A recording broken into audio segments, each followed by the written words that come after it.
নমস্কার বন্ধুরা, জয়াস কিচেনে আপনাদের সবাইকে স্বাগত। আজ আমি আবার চলে এসেছি আপনাদের সামনে একটা রেসিপি নিয়ে।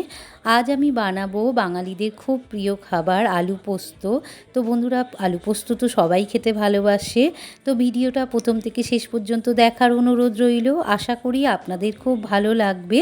তো চলুন শুরু করা যাক আলু পোস্ত। আলু পোস্ত বানানোর জন্য এখানে আমি দুটো বড় সাইজের আলু নিয়ে নিয়েছি। আলুগুলোকে আমি এরকম ডুমো ডুমো করে কেটে নিয়েছি, ভালো করে ধুয়েও নিয়েছি।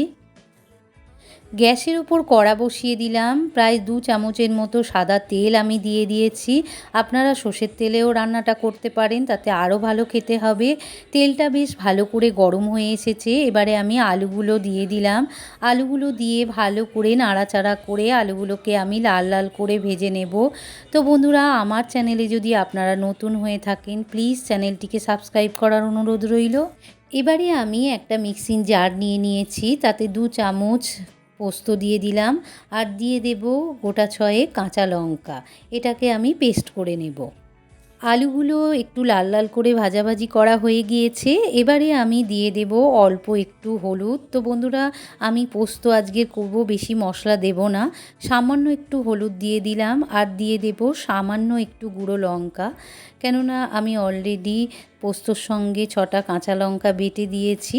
তো বন্ধুরা, আমি আজকে বেশিরভাগ কাঁচা লঙ্কা দিয়েই পোস্তটা করব। অল্প দিয়ে দিলাম লবণ, মানে স্বাদ মতো লবণ দিয়ে দিলাম। দিয়ে ভালো করে আমি মিশিয়ে নেব আলুর সঙ্গে।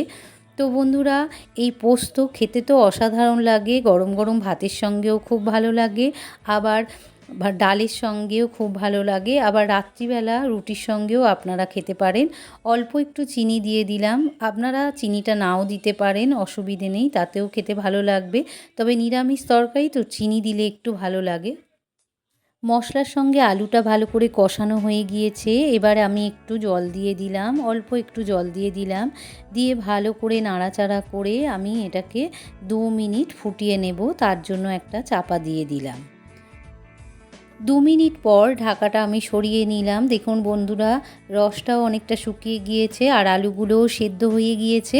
এবারে আমি মিক্সিতে যে পোস্ত আর কাঁচা লঙ্কা বেটে রেখেছিলাম সেটাই দিয়ে দিলাম। দিয়ে ভালো করে একটু নাড়াচাড়া করে নেব। এবারে মিক্সির বাটিতে ধোয়া জলটাও আমি একটু দিয়ে দেব। দিয়ে পোস্তটাকে আমি বেশিক্ষণ ফোটাবো না, একটু গ্যাসের ফ্লেমটাকে হাই করে দিয়ে পোস্তটা একটু শুকনো শুকনো করে নেব। তো বন্ধুরা, এই পোস্তটা শুকনো শুকনো খেতেই ভালো লাগে।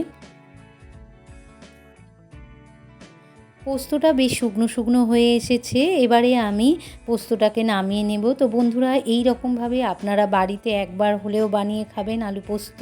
আশা করি আপনাদের খুব ভালো লাগবে। এবারে আমি একটা পাত্রে ঢেলে নেব। তো বন্ধুরা, আমার এই আলু পোস্ত রেসিপিটা যদি আপনাদের ভালো লেগে থাকে, তাহলে আমার চ্যানেলটিকে লাইক অ্যান্ড শেয়ার করে দেবেন আর কমেন্টে কেমন হয়েছে জানাতে ভুলবেন না যেন। আপনারা সবাই ভালো থাকুন, সুস্থ থাকুন। আবার দেখা হবে অন্য কোনো রেসিপি নিয়ে। ধন্যবাদ।